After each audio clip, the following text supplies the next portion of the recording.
93 मध्य प्रदेश विधानसभा के इलेक्शन थे।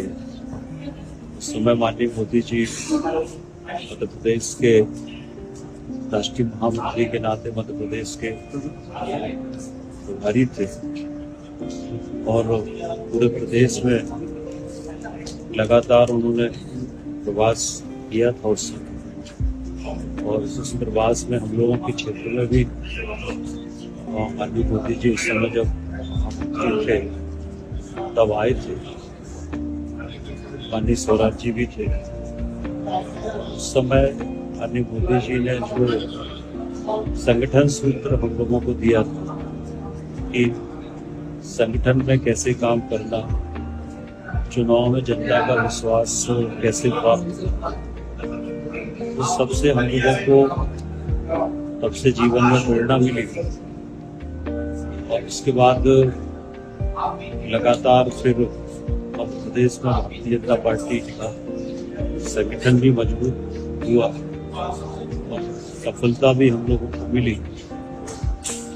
माननीय मोदी जी स्वराज जी के कई प्रवास साथ में उस समय मध्य प्रदेश में हुए थे और इसलिए काफी नजदीक से माननीय मोदी जी को उस समय जब वो राष्ट्रीय महामंत्री थे तब जानने का, समझने का अवसर मिला। और चुनाव में जनता के बीच में कैसे जाना, जनता का विश्वास कैसे प्राप्त करना, जो सूत्र दिया था उस सूत्र पर ही फिर हम लोग उस समय, मैं तो 93 में पहला विधानसभा लड़ा, मोदी जी ने जो सूत्र दिया था कि जनता का विश्वास कैसे जीतना, जनता में अपनी बात को कैसे रखना, उस आधार पर ही हम लोगों को प्राप्त हुई थी। वो एक कुशल संगठक के रूप में और एक चुनावी रणनीति के रूप में दोनों चीजें हम लोगों को समय सीखने के लिए मिली थी।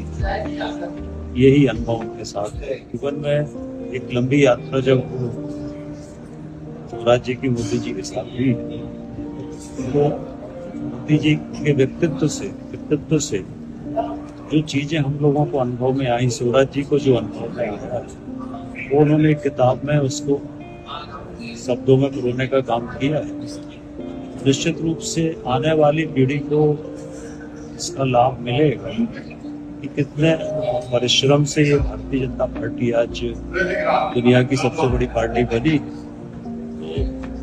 उनका जो परिश्रम है माननीय मोदी जी, तो स्वराज जी ने प्रत्यक्ष रूप से देखा। तो शब्दों में एक पुस्तक के माध्यम से तो हमारी आज की जो भारतीय जनता पार्टी का कार्यकर्ता है, हमारी युवा जनरेशन, देश की जनता है, कितनी तपस्या के बाद, कितने परिश्रम के बाद आज भारतीय जनता पार्टी देश में इस मुकाम पर पहुंची। ये हम सबको, हमारी विशेष रूप से युवा पीढ़ी को, युवा कार्यकर्ताओं को जानने के लिए एक बहुत महत्वपूर्ण दस्तावेज। बहुत बहुत धन्यवाद।